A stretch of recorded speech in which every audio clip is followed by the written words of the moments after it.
जमीन घोटाला मामले को लेकर तृणमूल नेता को थाने ले जाने के खिलाफ ग्रामीणों ने किया अंडाल थाने में हंगामा।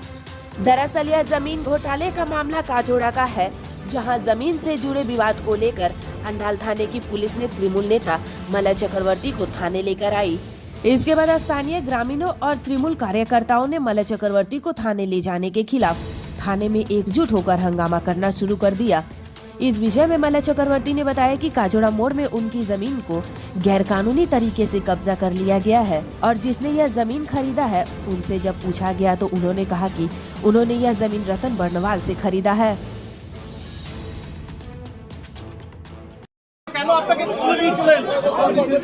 প্রথমত অফিসার যে ছিল সে হয়তো চিনতে পারেনি, নতুন এসছে। আর দ্বিতীয়ত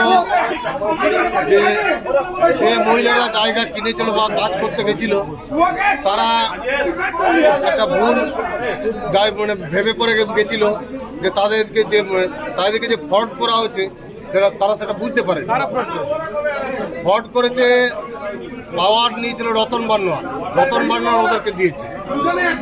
আর দুর্গাদাসী পণ্যার নামে জায়গা একজন ফিমেল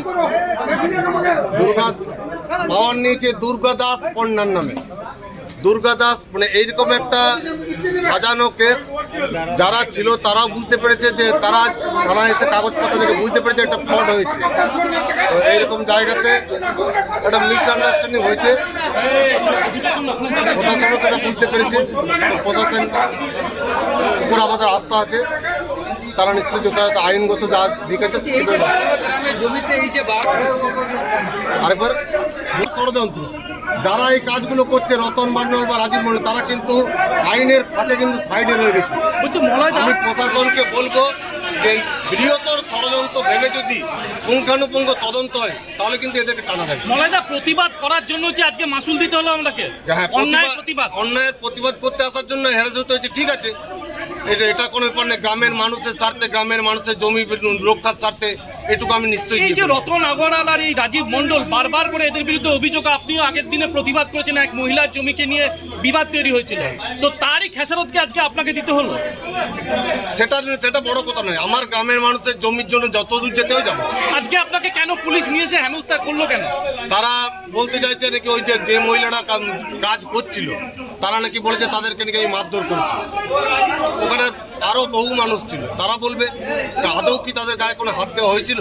এটা একটা প্রি প্ল্যান কিভাবে জমির দখল নিয়ে যায়, কিন্তু যাদের সত্যিকারের জমি যারা জমির মালিক তারা কেন জমি ছাড়বে? বলছি মলয়দা, পুলিশের একাংশ কি এই মাফিয়াদের সঙ্গে অর্থাৎ জমি মাফিয়াদের সঙ্গে জুড়ে রয়েছে?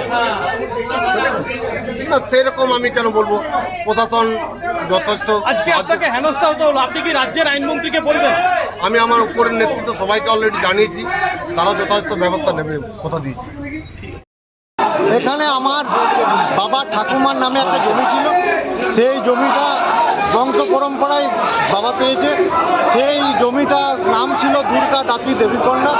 দুর্গা দাস পণ্ডা বলে কাজরায় আরেকজনকে আছে, তার ডিএল যে আছে তার কাছ থেকে রঞ্জন কুমার বর্নওয়াল, রতন, তার মেয়ে গ্রেসি বর্নওয়াল, তার আরেকজন প্রিয়াঙ্কা ঠাকুর বা প্রিয়াঙ্কা যাই হোক নাম, তারা নাকি ওদের কাছে কিনে নিয়েছিল, কাজ করছিল। আজকে আমরা যাবার সময় আমরা দেখি যে আমাদের জায়গায় হচ্ছে কাজটা আটকায়, ওরা খুব হেনস্থা করে আমাদেরকে। আমরা আসি থানা। তোমরা কার কাছে নিয়েছিলে জমি? হ্যাঁ, তোমরা জমিটা কার কাছে নিয়েছিলে? আমরা কিনি না, বাপতি সম্পত্তি। আমার ঠাকুমার মায়, আমার শুভম চক্রবর্তী। একটা জমি বিবাদ নিয়ে একটা ঝামেলা, থানাতে বিক্ষোভ মতন হয়ে গেছিল, গ্রামবাসীরা বসে কি জানেন কি? ওই আজকে দুপুরের দিকে একটা খবর আসে, একটা জমির পাঁচিল দেওয়া নিয়ে কোনো একটা প্রবলেম হচ্ছিল। সেই সময় নন্দাও থানার পুলিশ ওখানে যায়, তো জমিটা নিয়ে কোনো মামলাটা সিভিলে মামলা পেন্ডিং আছে, তো ওই ব্যাপারে পুলিশ গিয়ে এনকোয়ারি করে এবং পরবর্তী সময় দুই পক্ষকে থানায় আসতে বলে। এই পুরো ঘটনাটা তদন্ত করে দেখা হচ্ছে। আচ্ছা, একটা অভিযোগ আসছে, গ্রামবাসীরা অভিযোগ বারবার এখানে একটা জমি নিয়ে একটা কেলেঙ্কারি, কিন্তু জমি মাফিয়াদেরকে কোনো কিছু করা হচ্ছে, ওদের একটা ক্ষোভ, এটা করছে না কেন পুলিশ? না, এই ব্যাপারে সুনির্দিষ্টভাবে কোনো অভিযোগ আমাদের কাছে নেই। যদি এরকম সুনির্দিষ্ট অভিযোগ যদি থাকে নিশ্চয়ই পুলিশ তদন্ত করে দেখবে। আজকের যে ঘটনাটা, সেই ঘটনাটার উপরে পুলিশ নিরপেক্ষভাবে পুরোপুরি তদন্ত করবে, তদন্ত করে তারপরে যা ব্যবস্থা নেওয়ার আমরা ব্যবস্থা নেবো, আইনগত ব্যবস্থা নেবো।